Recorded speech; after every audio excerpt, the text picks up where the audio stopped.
From the Blue Ridge Mountains to the Chesapeake Bay, Virginia is a mecca for outdoor travel and adventure. Virginia Outdoor Adventures podcast is your local guide for hiking, camping, kayaking, travel, and so much more.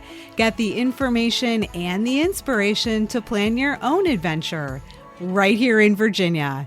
I'm your host, Jessica Bowser. When you think of Grayson County, you probably picture some of the most iconic outdoor destinations in Virginia, such as the sweeping vistas of Grayson Highlands or the summits of Mount Rogers or Whitetop. But just down the New River lies a place that's every bit as rich in beauty and history, the small riverside town of Fries. Once a bustling textile mill town, Fries is now a quiet haven for paddlers, cyclists, and hikers seeking a slower pace. You can launch your kayak right into the New River, pedal New River Trail State Park, or join a ranger-led history tour that brings the town's past to life. In the evenings, the air fills with the sound of banjos and fiddles during weekly music jams that celebrate Fries's deep roots in Appalachian culture. I'm joined by Kevin Combs, a Fries native, photographer, musician, and tourism manager, who shares how the town is embracing its outdoor and cultural identity. We'll also hear from Ricky Barton, who created the New River Float Calculator, an interactive tool that helps paddlers plan their trips. Ricky shares his expert tips for exploring the New River, from leisurely Class 1 floats with the family to adrenaline-packed Class 3 rapids. Along the way, we'll discover hidden gems throughout Grayson County, plus local dining and unique lodging. Get ready to experience a place where music, history, and adventure meet on the banks of the New River. This is Fries, one of Virginia's adventure towns. Let's go. Kevin and Ricky, welcome to Virginia Outdoor Adventures. Good morning, Jessica. It's great to be here. Good morning. Thanks so much for the invite. What do you love about Grayson County? What I like about Grayson County is, first of all, the climate. It's significantly cooler up here than it is, say, down in the flatlands, what we call it. And then the landscape is just beautiful here. I'm a photographer, and I love the scenery and beauty of the area. From my perspective, I've been a lot of places and been fortunate enough to see some amazing scenery. I know that in North America, there's only like a few wild places left, right? Like there's a few places that are still wild. And for me, that's this Grayson County. You can go into this place, you can throw your boat in the water, you can hit a trail, and in 10 minutes, you're in this wild environment. It's just absolutely awesome. I love it down there. Both of you are really fascinating people with interesting backgrounds. Could you tell us a little bit about yourselves and your connection to Grayson County? Well, I grew up here. I grew up near Fries. By the way, my hometown is called Fries, Virginia. It's spelled Fries, but it's pronounced Fries. And the joke here is it's fries in the summer and freeze in the winter. That's my connection to the county. And I went and worked in Carolina for a few years, but I'm back now. I've retired, semi-retired. I came back because of my love of the place. I was brought into Grayson County to map river systems, trail systems for recreation development. So one of the businesses that I own and operate is OAC, where we build recreation infrastructure. And part of that is GIS mapping and trying to better understand, how long it takes you to get through, a recreational asset, or where is it, or where are the access points. So I was living in Damascus and did for a long time, and was introduced to Grayson County on the New River first. And then some of the county leadership had reached out and asked if I could come over and do some mapping for recreation. And I said, yeah, that sounds awesome. So that's how I got over there.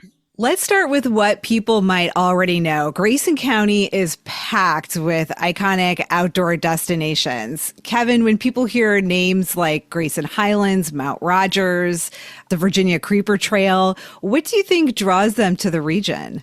Well, I think it's the natural beauty, of course. This area is known as the rooftop of Virginia because the highest elevation mountains are in this area. I think all the mountains that are over 5,000 feet are in Grayson County.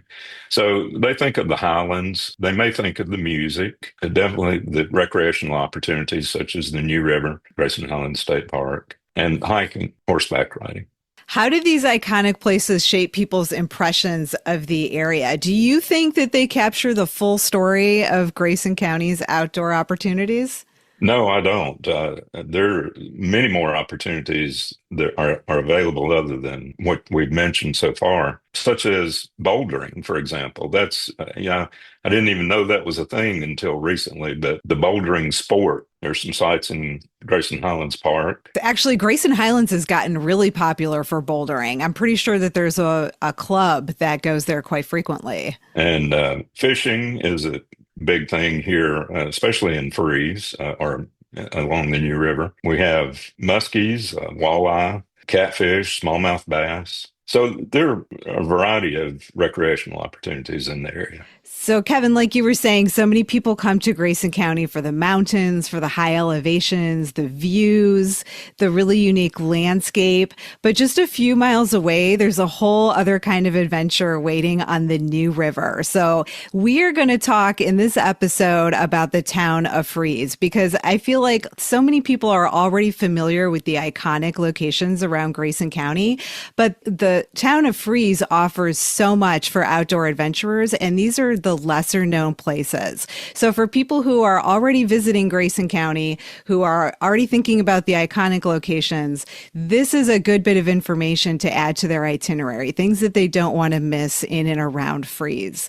So let's kick off the conversation about Freeze. Kevin, give us a backstory since you're from the area. It's a fascinating town, both historically and how it's transformed in recent years. Freeze was built from the ground up pretty much in the early 1900s, around the turn of the 20th century.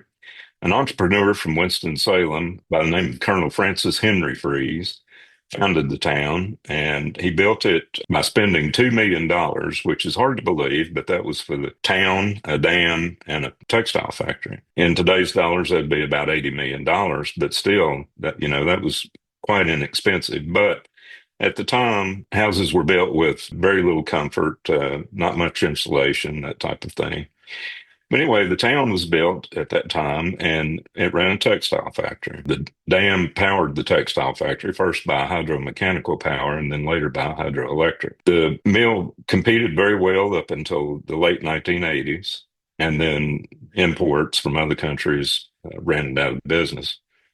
So the town started having to look for other ways to survive. And there was a railroad that ran into town. So one of the first things that happened, the railroad bed was abandoned and it was turned into a Rails to Trails Park, which is the New River Trails State Park. Then other tourism-related activities took over, and now the town is a bedroom community, I guess, for some areas, as far as work, and then it's a tourism-related town as far as supporting the trail and other camping and recreational opportunities in the area.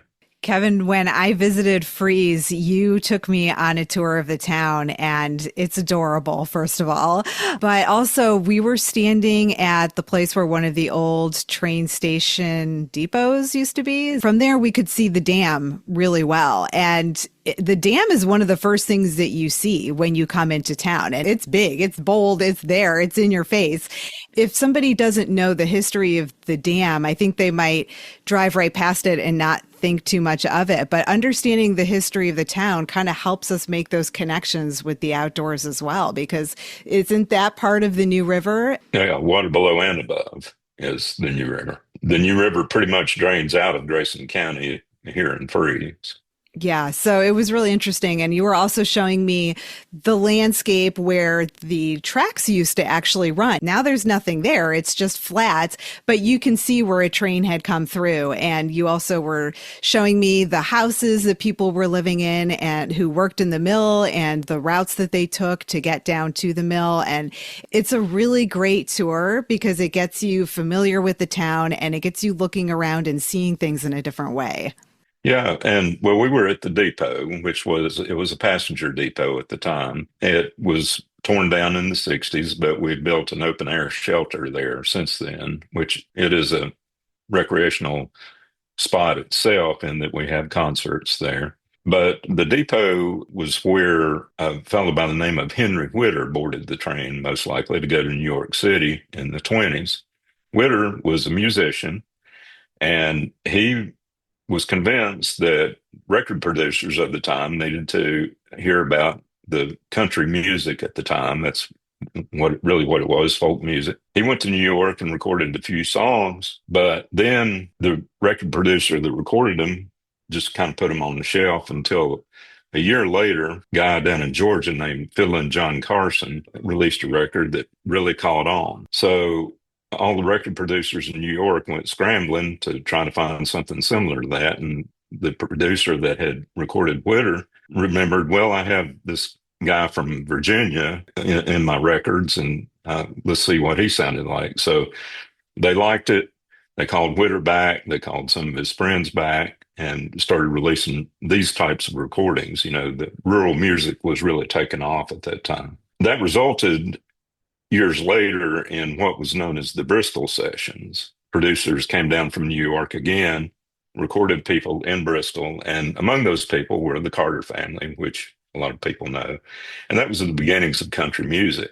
Bristol calls itself the birthplace of country music, and I say if Bristol is the birthplace of country music, then Freeze is where it was conceived. I think that the music heritage in the area is just so wonderful. This is maybe a good time for us to talk about the Crooked Road, which some people might be familiar with. It's Virginia's heritage music trail. Can you talk about the connection and how music plays a role in the community of Freeze? Well, so the Crooked Road is a virtual trail throughout southwestern Virginia. It's a driving route that goes to several towns and venues throughout southwestern Virginia. It offers people the opportunity to listen to country music, bluegrass, old-time music. Freeze is on the Crooked Road, and I'm on the board of directors of the historic Freeze Theater, where we host a jam session every week, and then also host dances and concerts throughout the year featuring old-time music. It's every Thursday night. We call it the Jam at the Dam, or the Thursday night jam. It's free to the public. We have a lot of visitors come in from out of town who really enjoy the music, and a lot of them are there for the first time. You can always tell the first timers because they look around the inside of the museum or the hall there where the music is held and we have some exhibits up about Freeze and country music and old time music. And they look around and take photographs, and then they sit down, and when the jam starts, this look of just absolute delight crosses their faces. They just love what they're hearing. People get up and dance. They do traditional dance called flat-footing, or for slower dances, it's two-step or waltz. They get up, take pictures, they try to dance. So it's a huge draw for Freeze, and the Crooked Road brings a lot of people in to Freeze in search of that authentic music. So was it obvious that it was my first time there too? I think so, yeah. I can't remember. Did anyone offer to dance with you? Yes. Oh my God. So this was so fantastic because I have been wanting to go to a jam session for so long. You don't even know. Like, it's been on my bucket list forever and ever. And when this opportunity came up, it was the thing that I was the most excited about on this trip. Like, obviously outdoor recreation in Grayson County is fantastic, but if you want to really dive into community and history and heritage, you have to go to a jam session. I got there. I looked around, like you were saying, you were showing me some of the things on the walls. And some of the specific items that were on display around the hall. And so I was taking those pictures and really getting into the history about it. And then the music started. I had just sat down in my seat, not even a minute. And somebody came up to me and asked me if I wanted to dance. And I practically rocketed out of the chair. I was so excited.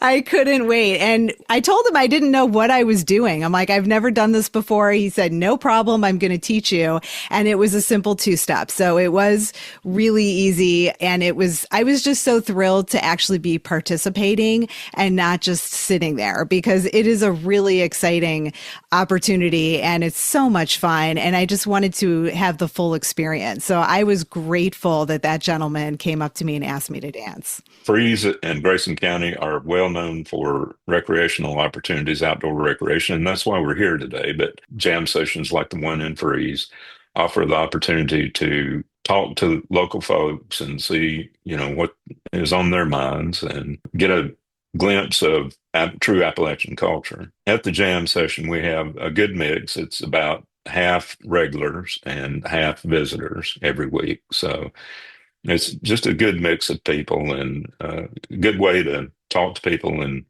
meet new friends, socialize. I was really surprised how many folks come in because Freeze is such a tiny town, and you could tell that people were parking their cars all the way down the road. You could see the musicians carrying in their instruments. The couple that was seated behind me, they were there from North Carolina, and they did not have that on their itinerary, but they were passing through the area and they were asking, like, what should we do while we're here? And somebody said, well, it's Thursday night. You have to go to the jam session. And so that's where they ended up, and they loved it. And so I was talking to them for quite a while too. And they said that they were actually thinking about coming back and making a longer trip out of it because they didn't realize how many things there are to do in and around Freeze. And so they're going to be coming back from North Carolina in the future. Yeah, we have a lot of repeat visitors. We have people that come down from Ohio, Kentucky, all over the country, really. We made a map of visitor locations from where they had signed the guest book, and we have pins from all over the country and even the world. 2 guys that come from France every year who visit the jam. Wow. Yeah, that's just amazing. Are there any outdoor festivals or music events in Freeze that visitors should put on their calendar? Oh, yeah. Well, every year we have the Freeze Fiddlers Convention. It's a music festival. It's a contest among musicians. It's called the Fiddlers Convention, but musicians of all traditional stringed instruments compete. And it's a great weekend. It's on Friday and Saturday, the third weekend in August. We also have a concert series every summer, and that's at the depot. So we have outdoor concerts there about four to 5 times a year in the summer.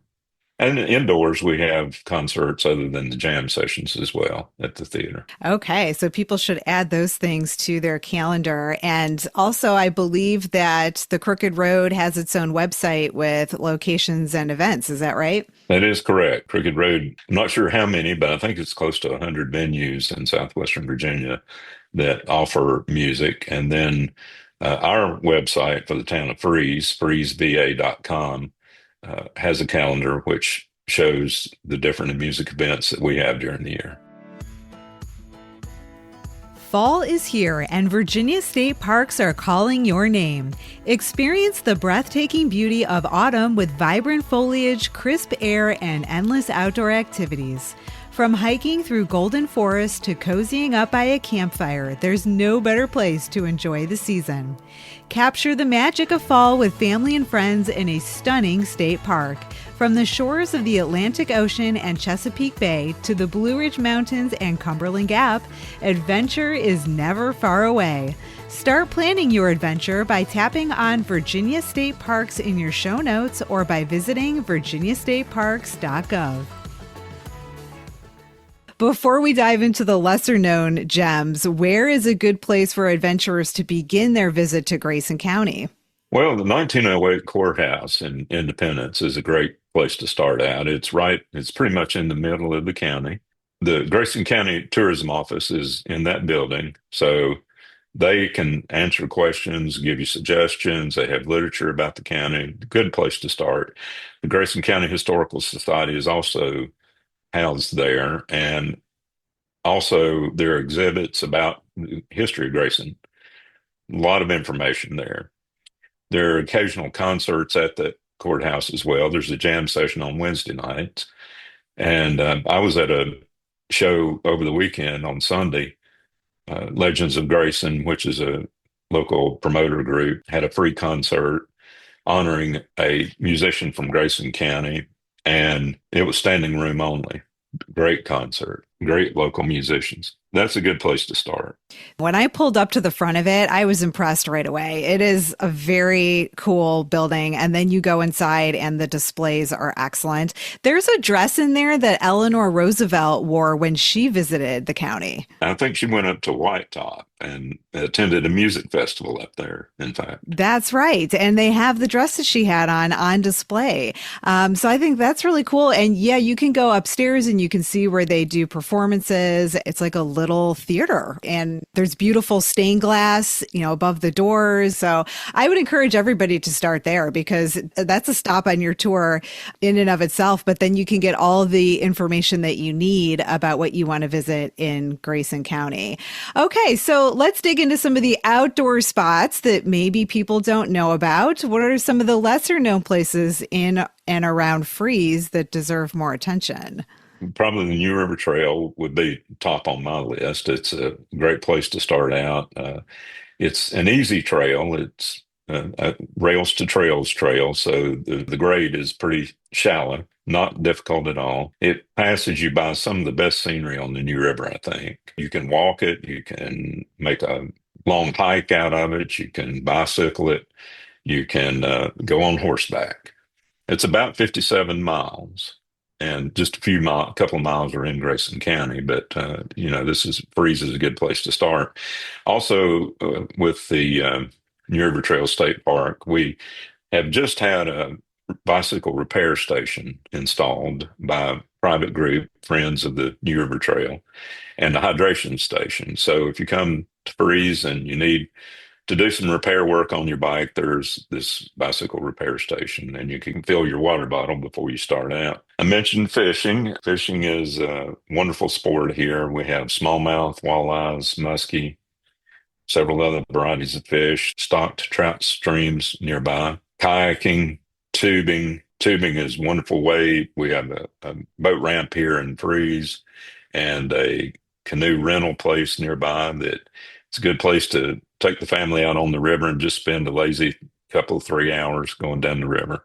We also have Grayson County Gravel Traverse. Grayson Gravel Traverse starts, well, you can start here, but it's all uphill to the other end of the county.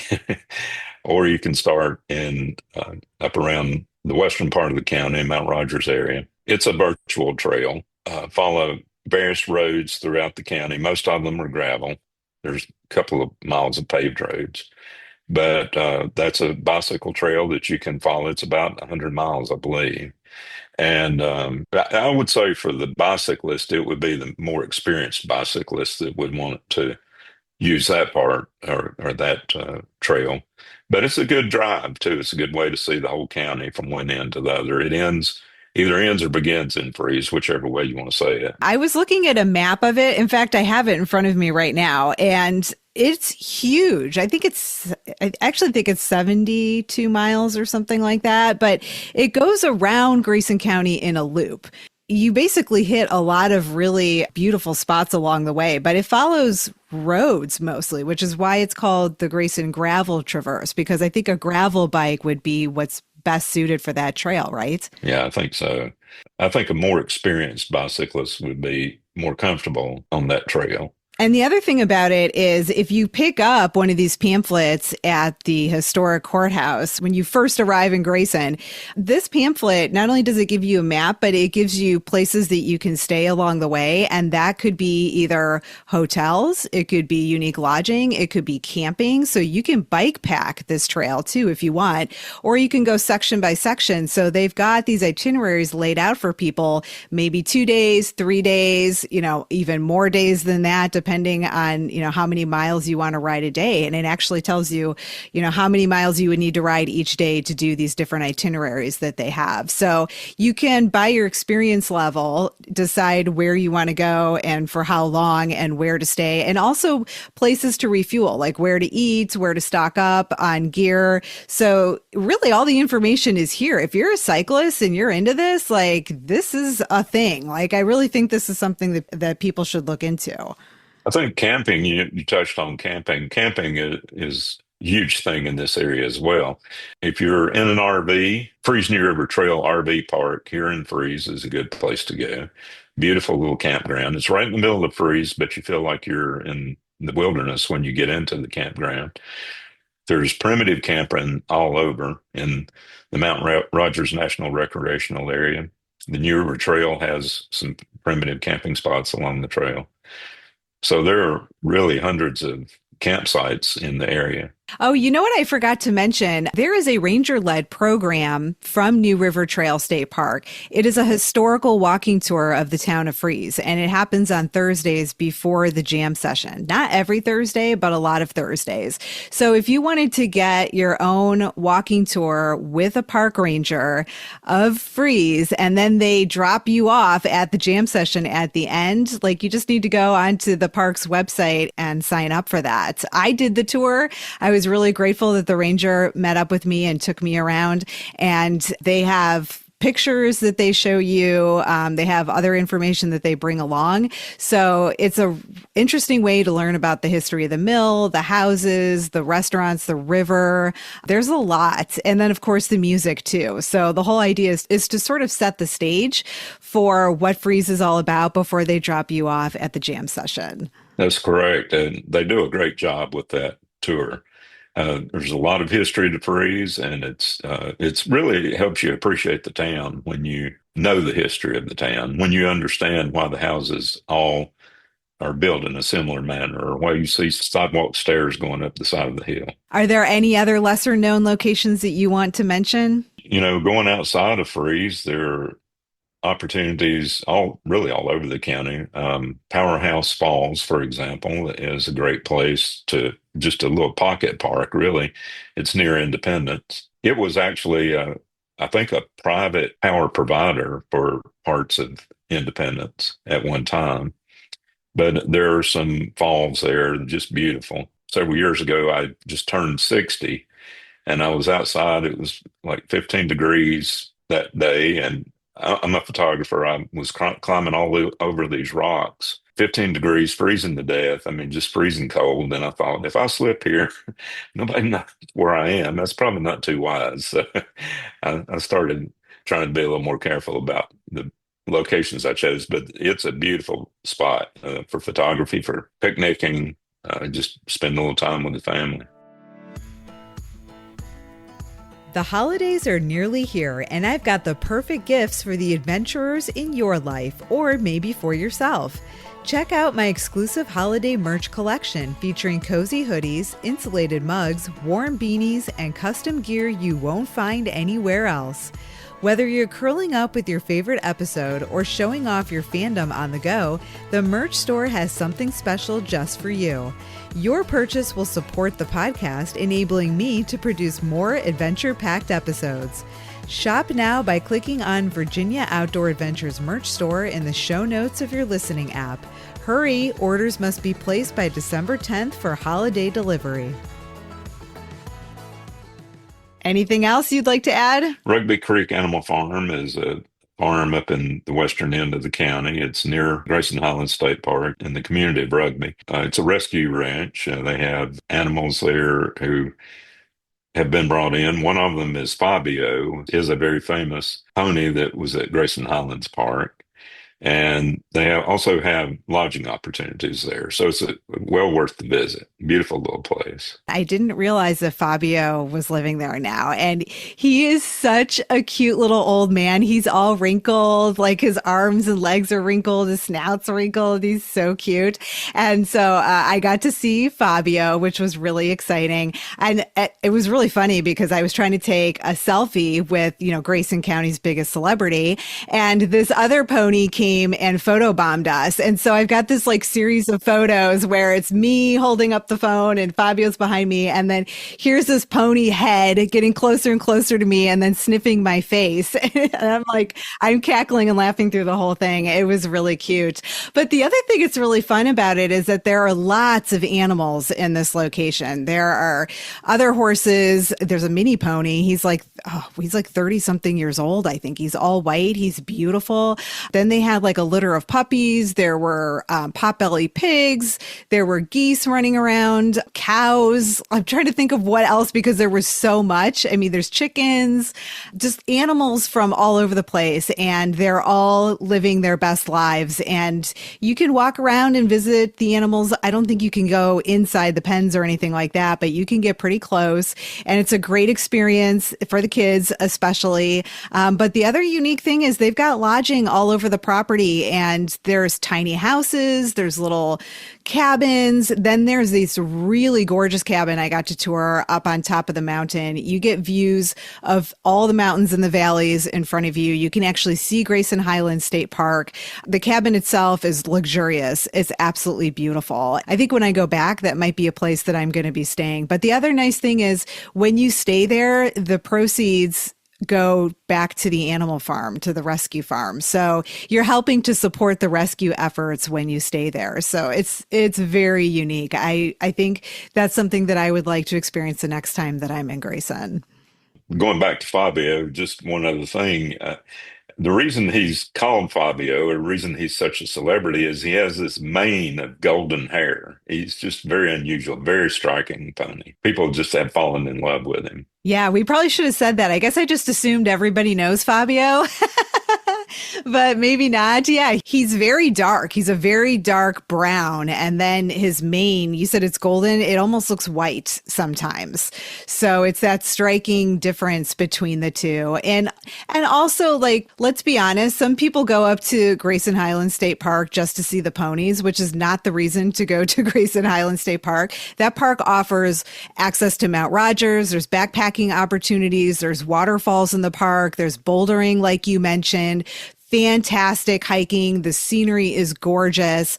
But unfortunately, some people think that it's a petting zoo, and they forget that those ponies are wild and we shouldn't be getting close to them and we shouldn't be feeding them. And unfortunately, they've gotten a little too used to people. So this is a great alternative to be able to go to Rugby Creek Animal Rescue Farm, see animals there where you can actually get up close to them and interact with them is a much better alternative. That's definitely true. Ricky, I'm so excited to be talking to you about paddling the New River. You and I had a wonderful paddling trip when I was in Grayson. I'm so excited to tell everybody all about it. Let's kick it off by talking about the New River, which is one of the oldest rivers in the world and one of the most accessible for paddling. So what makes this river so special from a paddler's perspective? This is just a really dynamic stretch that's in Grayson County. The New River Water Trail app, which is at GraysonCountyVA.com, when you open that up, it'll show you every rapid that's in the system. So if you get that app open, you can kind of pick where you want to go depending on your skill level. So it offers really long, flat sections, but it also offers, a lot of drop and some fast water. So that's pretty unique to have all that into one county. Usually you've got a really long section through the whole county, or you've got a seasonal float, which is really weird, because the water's low, you can't even get down the river. I've never been to this river when I couldn't get in and have a good time. And Kevin was right about the fishing is phenomenal. You can fly fish out of a canoe because the canopy is so wide. You're not completely covered in canopy the whole time. From a recreation perspective, if you bring your kids, it's a great place to float because there's sections that you would have to jump out of the boat, to get into a situation to where, it was a jeopardizing situation. But so when we first started in the county, we had a few problems, and mostly it was, we don't know where the access points are. And there's no service at these access points. So when I get out, how do I get a ride, or what if something were to happen? So I think that the great work that Grayson County's done with some fine leadership is to put this thing together, mostly for the folks that are visiting. And I heard Kevin speak earlier to towns that were transitioning away from their original economies and kind of drifting into recreation, and that happens. And it's really, really cool to see how that's happened here. And I run into people on this river all the time from all over the place. There are a lot of locals that use the river, but I've seen a lot more people on the water in the past 2 years, especially after the massive flood that we had. I don't know if it was just to come and see the damage or to experience what a river could really do when Mother Nature gets her fangs out. Yes, that was definitely wild. And we saw some of that when we were paddling together. But Ricky, when I was introduced to you, I was told that nobody knows this section of the New River better than you do. So for someone who's never paddled here before, what kind of river experience should they expect specifically around freeze? The last section of the Water Trail app ends at right before the freeze dam. So You and I think we floated Riverside to Old Town. So that's a really good beginner section. That's just outside of Freeze, Old Town. We probably should focus on getting a better access point above the dam so we could get out there at Freeze, in the future. But that section will sure enough plug you into Freeze. You're not very far outside of Old Town. You can put in there, like I said, with your family. It's a good flat float. Maybe there was 2 ripples that you and I went over, Jessica. And if you paddle, you could be through that section in 2.5, 3 hours. But if you're just floating and fishing, you can imagine like a 1 mile an hour day. And you can totally relax and tube down that section also. Yeah, when you and I did it, I felt like it was very beginner friendly and it wasn't a super long section. How long were we on the water for? A couple of hours? Yeah, 2.5, 3 hours. And like I said, with the generational gaps that you see now, the first 30 minutes where the kids are like, I don't know about this. But once you get on that water, hey, you're here, let's have some fun. But it's not a 6-hour float where everybody's sunburnt and everybody's like, I never want to come back. I'm so burnt. This is a quick float. It's beautiful. Like the landscape is amazing. There's a really good representation of this river through the Department of Wildlife Resources. So if you look at the Virginia DWR site, these guys are laser focused on the wildlife habitat, for animals, even the woods, the river, what have you. There's great opportunities to see birds, eagles, all kinds of raptors. But and Jessica, if you have her with you, she'll know every sound of every bird on the river, which is awesome. I had no idea there was a cuckoo bird. You were like, do you hear that? And I was like, what? And you're like, listen. And then we were both listening and you were like, what is that? And I was like, oh, that's a yellow-billed cuckoo. And you were like, a what?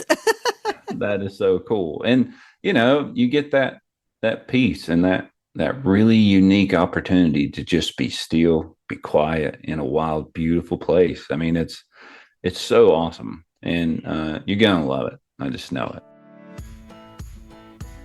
Join us next week as we dive deeper into the details of planning your next paddling trip on the New River.